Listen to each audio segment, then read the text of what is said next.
This document contains the classified findings regarding why Seat 847 in the Galactic Senate, designated for the species known as humans from the planet Earth, Old Sol 3, has remained deliberately vacant for over 2 centuries. What follows is a comprehensive analysis of the most dangerous psychological warfare capabilities ever documented in galactic history, and why the greatest mercy the galaxy has ever shown was to never formally invite humanity into our governing body. The human philosophy, encapsulated in their ancient saying, "The man who destroys his weak self can never be destroyed by others," represents not merely a motivational concept, but the foundational principle of a species that has weaponized self-destruction as a path to invincibility. This report details 3 critical phases of human development that led to our current policy of benevolent isolation regarding their species. Part 1. The discovery of human self-annihilation protocols. The first contact protocols with humanity began innocuously enough in 2157, when our deep space reconnaissance vessels detected unusual electromagnetic signatures emanating from the Sol system. What we initially interpreted as primitive radio communication soon revealed themselves to be something far more sophisticated and terrifying. Ambassador Keth Val of the Regelian Diplomatic Corps was assigned to establish preliminary contact. His initial reports, archived in the Galactic database under security classification Omega, Bevan painted a picture of a species that had only recently achieved interplanetary travel. Their technology appeared crude by galactic standards, their political systems fragmented and often hostile toward one another, and their resource management inefficient to the point of environmental destruction. They seemed to be a typical developing species, Kethval's first report stated. Aggressive tendencies, tribal thinking, limited understanding of physics beyond their immediate solar system. Recommends standard integration protocols over a 50-year observation period. How wrong we were. The first indication that humanity operated on fundamentally different principles came during what they called the Jakarta incident. A human cargo vessel had been seized by Philanthi pirates, a routine occurrence in the Outer Rim territories. Standard galactic protocol dictated that the victim species would attempt negotiation, offer ransom, or request intervention from the galactic peacekeeping force. Instead, humanity did something that had never been recorded in 8,000 years of galactic civilization. They destroyed their own ship. The human vessel Phoenix Rising detonated its fusion core while still containing 27 human crew members, 17 passengers, and the entire Philanthi raiding party. In a span of 4.7 seconds, humanity had eliminated a pirate vessel that had terrorized shipping lanes for over a decade, at the cost of their own people. That this was not a malfunction or act of desperation, the transmission logs recovered from the wreckage revealed the final communication from Captain Sarah Chen. "This is Phoenix Rising to Philanthi Command. You have taken our ship, but you have not taken our strength. We choose when we fall, not you. Our deaths will teach you that humanity cannot be conquered, only eliminated by our own choice." The psychological impact on the Philanthi was immediate and devastating. Within 6 months, the 3 largest Philanthi pirate clans had surrendered to human merchant marine forces, not out of military defeat but out of complete psychological breakdown. They had encountered a species that treated their own lives as acceptable losses in service of a greater principle. Intelligence reports from this period describe Philanthi pirate commanders suffering what human psychiatrists would later identify as acute trauma responses. One captured Philanthi leader Scar Captain Veth was recorded saying during interrogation, "You cannot threaten a human with death. They have already accepted it. You cannot take their possessions. They will destroy them first. You cannot break their spirit. They break themselves and become stronger." This was our first glimpse into the human concept of self-destruction as empowerment. Where every other species in the galaxy viewed loss of life, resources, or territory as defeat, humans had somehow evolved to view voluntary sacrifice of these things as victory. They had weaponized surrender itself. Dr. Zenthara of the Galactic Psychological Institute was commissioned to study the human response patterns. Her findings, submitted in a report that was immediately classified and restricted to the inner circle of the Senate, contained this chilling observation. Humans possess a unique psychological framework that transforms potential weakness into strategic advantage through voluntary self-negation. When faced with superior force, they do not seek to preserve themselves. They seek to control the terms of their own destruction. This grants them a form of power that is unprecedented in galactic civilization. They cannot be conquered because they conquered themselves first, leaving nothing for an enemy to claim. The implications were staggering.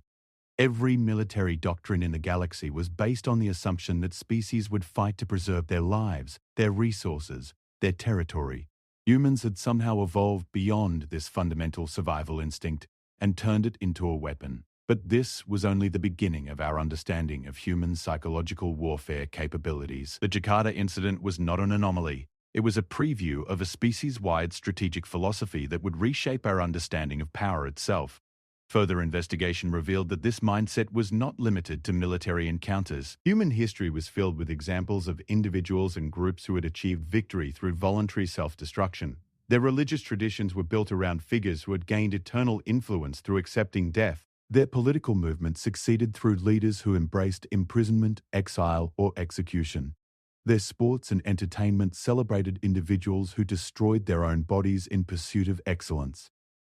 They had somehow built an entire civilization on the principle that true strength came from the willingness to destroy oneself before allowing an enemy to do so. The Galactic Senate's initial response was to classify humans as a Tier 1 psychological hazard and restrict all contact to essential observation only. But even this decision revealed our fundamental misunderstanding of what we were dealing with. We assumed that containment was possible, that we could simply avoid provoking a species that used self-destruction as a weapon. We had not yet realized that humans did not need to be provoked. They were already in the process of destroying and rebuilding themselves, and that this process made them stronger with each iteration. The second phase of our contact with humanity would reveal just how naive our initial assessment had been. Part 2. The Paradox of Human Weakness as Strength. 3 years after the Jakarta incident, the Galactic Senate voted to establish a limited trade relationship with humanity. The decision was made under strict protocols designed to minimize cultural contamination. We would exchange basic technologies and resources, but avoid any deep integration that might expose the galaxy to human psychological warfare techniques. The Altarian Collective volunteered to serve as humanity's primary trading partner. The Altarians were chosen specifically for their emotional stability and resistance to psychological manipulation. Their society was built on logical analysis and collective decision-making processes that had proven immune to the influence techniques used by other species.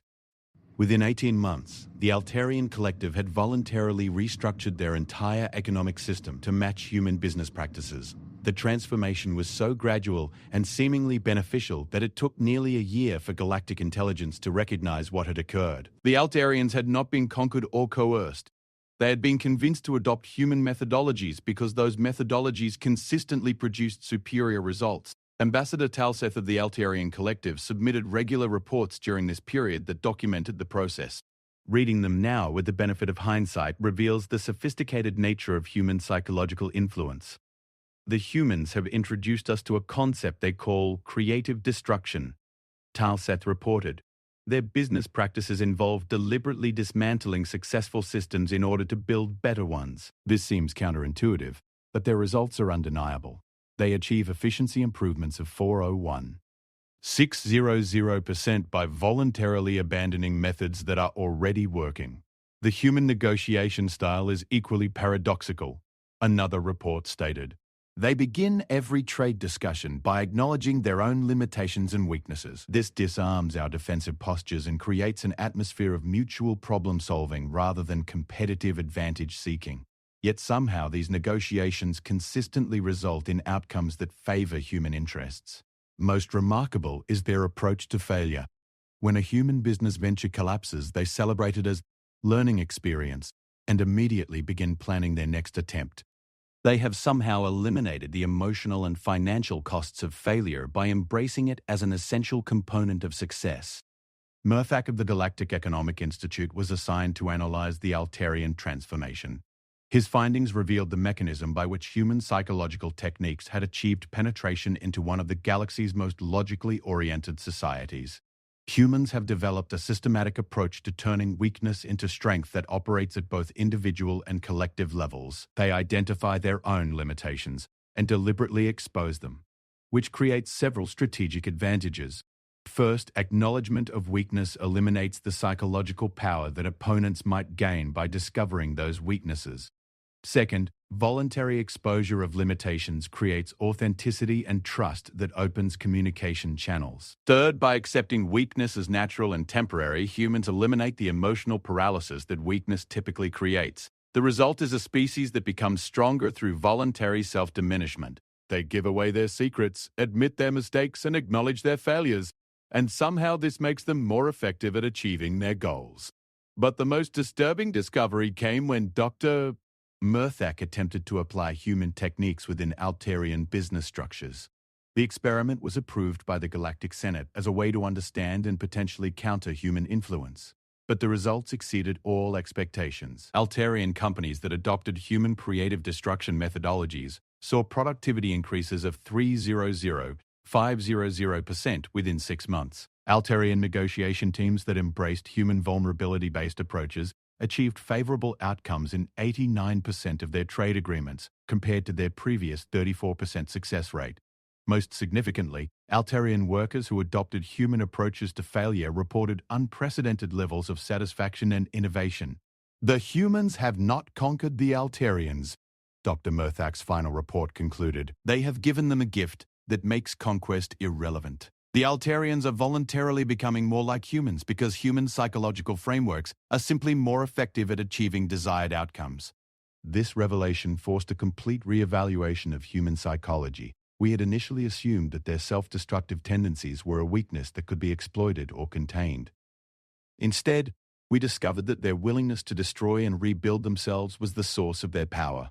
The human military philosopher Sun Tzu had written, over 2 millennia before first contact, that the supreme excellence consists of breaking the enemy's resistance without fighting. But humans had evolved beyond this concept. They broke their own resistance first, making external opposition irrelevant. A human poet named Rumi had expressed the same principle in different terms. Try not to resist the changes that come your way. Instead, let life live through you, and do not worry that your life is turning upside down. How do you know that the side you are used to is better than the one to come? This was not merely philosophy, it was military doctrine. Humans had built a civilization on the principle that voluntary change was superior to imposed change, that chosen suffering was preferable to inflicted suffering, and that self-destruction was a form of self-creation. The Galactic Senate's response to the Altairian transformation was swift and decisive. All trade relationships with humanity were suspended, and a new classification was created: psychological weapon of mass influence. Humans were not violent in the traditional sense. They were something far more dangerous. They were evolutionarily irresistible. But even our attempts at containment revealed the extent of human psychological sophistication. Rather than protesting the trade suspension or demanding explanations, humanity simply acknowledged the decision and began developing alternative strategies. We understand your concerns, the human response stated. We recognize that our approaches to business and social interaction may be disruptive to established galactic practices. We respect your decision to limit contact and will wait until you feel ready for renewed engagement. This response was perhaps the most terrifying thing we had encountered. Humans did not fight the containment. They accepted it. They treated our rejection as a natural part of the relationship process and continued developing their capabilities while waiting for us to change our position. They had turned our own defensive measures into a form of tribute, acknowledging our right to fear them while simultaneously demonstrating that fear could not control them. The third phase of our relationship with humanity would reveal just how far their psychological evolution had progressed, and why the Galactic Senate ultimately concluded that formal integration was impossible. Part 3. The ultimate expression of human psychological warfare. The final phase of galactic-human relations began not with any action by humanity, but with a crisis that threatened the very existence of our civilization. The Devourers, a hive-mind species from outside our galaxy, had begun systematic consumption of outer rim worlds. Their technology was superior to ours, their numbers appeared limitless, and their psychology was completely alien. They did not negotiate, did not respond to diplomatic overtures, and showed no interest in coexistence. Within 2 years, 17 star systems had been completely consumed. The Galactic Senate's military response had been ineffective. Our fleets were destroyed, our defensive installations were overrun, and our colonies were harvested with mechanical efficiency. Projections indicated total galactic consumption within 50 years. It was the Zephyrian Military Council that first suggested consulting humanity. Despite our policy of limited contact, our intelligence services had continued monitoring human development. The reports were simultaneously reassuring and terrifying. Humans had not attempted to contact us since the trade suspension 20 years earlier. Instead, they had turned inward, focusing on what they called internal development. Their technology had advanced at an unprecedented rate, their population had spread throughout their solar system, and their psychological methodologies had reached levels of sophistication that defied analysis. Most significantly, they had begun applying their principle of strength through self-destruction on a civilizational level. Entire human cities would voluntarily dismantle themselves and rebuild using new techniques. Human governments would dissolve themselves and reconstitute with improved structures. Human individuals would undergo psychological reconstruction processes that eliminated their previous personalities in favor of enhanced versions. They had become a species in constant flux, perpetually destroying and recreating themselves, growing stronger with each iteration. But it was their response to our request for assistance that revealed the true extent of their psychological evolution. "We are honored by your request," the human reply stated. "We understand that the Devourer threat represents an existential challenge to galactic civilization. We are prepared to assist, but we must warn you that our methods may be disturbing to non-human psychology. We recommend that you observe our approach from a safe distance and avoid direct participation unless specifically requested." The warning should have prepared us. It did not. Humanity's first action was to voluntarily surrender 12 of their own star systems to the Devourers. They evacuated the populations, disabled all defensive installations, and transmitted the system coordinates directly to the Devourer hive mind, along with detailed resource assessments. The galactic intelligence community was paralyzed. Humanity appeared to have allied with the enemy, providing them with unprecedented resources and strategic information. But human communications during this period revealed a different interpretation. "We are providing the Devourers with exactly what they want," explained Human Admiral Keiko Tanaka. "They seek to consume. We are giving them the opportunity to consume us completely. But consumption is a two-way process. As they devour us, they must also digest us. And we have prepared ourselves to be indigestible." The human population of the surrendered systems had not been evacuated. They had been transformed. Using psychological techniques developed over centuries of self-destructive philosophy, humans had restructured their own consciousness to make it toxic to hive mind absorption. When the Devourers consumed the first human system, they absorbed not just biological matter, but human psychological patterns. The effect on the hive mind was immediate and devastating. Human individualism, creativity, and self-destructive tendencies began propagating through the collective consciousness like a virus. Within weeks, Devourer subunits began exhibiting unprecedented behaviors. Some began questioning the value of consumption. Others started creating art. Most disturbingly, some began deliberately destroying themselves in pursuit of what they called personal growth. The hive mind attempted to purge the human influence, but the contamination had spread too extensively. Human psychological patterns had been designed to be simultaneously attractive and destructive. They offered immediate benefits while gradually undermining the entire system. "We spent 3 centuries learning to destroy ourselves constructively," Admiral Tanaka explained to the Galactic Senate Council. "We have now taught the Devourers to do the same. They cannot purge us without purging the benefits we provide. They cannot assimilate us without becoming us. We have given them a choice: stop consuming or consume themselves." The Devourer hive mind chose self-consumption. Within 6 months, their entire civilization had fractured into individual units pursuing personal development through voluntary suffering. The threat to galactic civilization had been eliminated not through military victory, but through psychological conversion. But the implications extended far beyond the Devourer crisis. Humanity had demonstrated the ability to psychologically transform any species they encountered, regardless of that species' defensive capabilities or alien psychology. They had weaponized their own consciousness and proven it capable of converting even completely alien mindsets. The final human communication to the Galactic Senate was perhaps the most chilling document in our archives. "We understand that our methods may be disturbing to galactic civilization," it stated.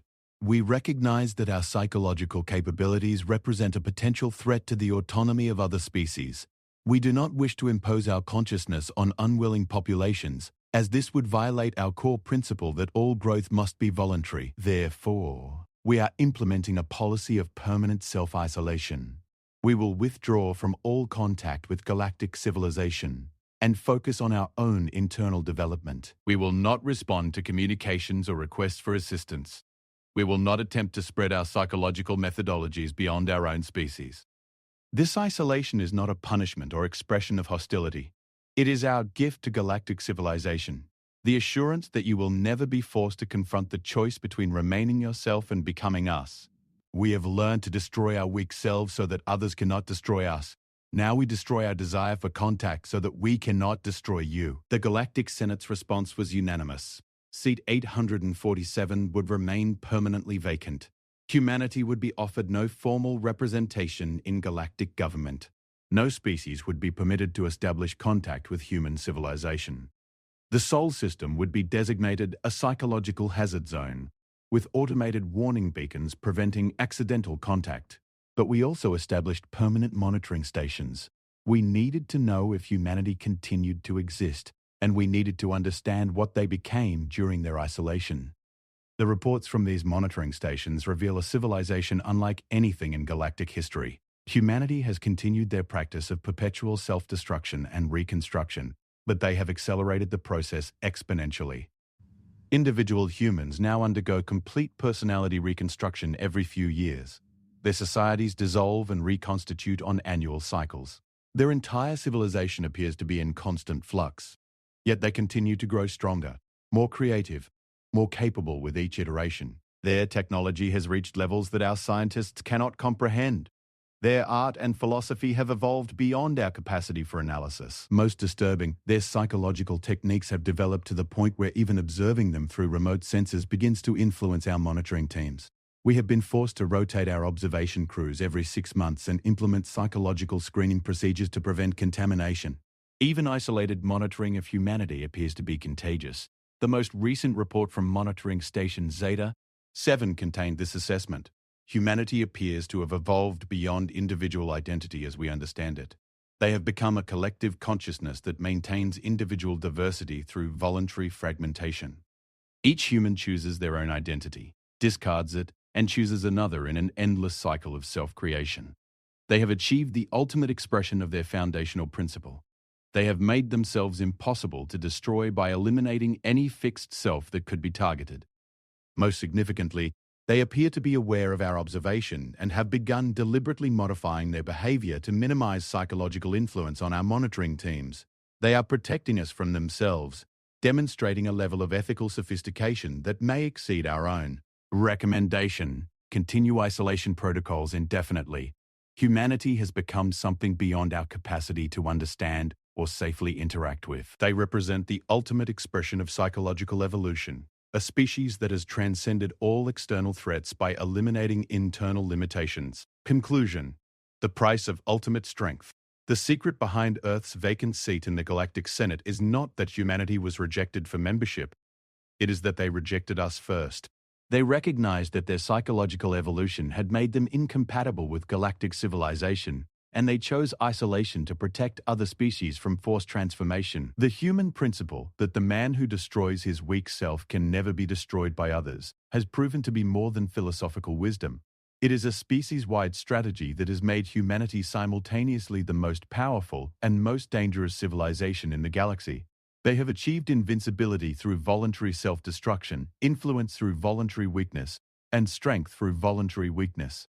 They have evolved beyond the need for conquest because they continuously conquer themselves. They have transcended the fear of death because they embrace it as a form of birth. The vacant seat in the Galactic Senate serves as a reminder of what we chose to avoid, and perhaps of what we might have become if we had possessed the courage to destroy our weak selves as completely as humanity destroyed theirs.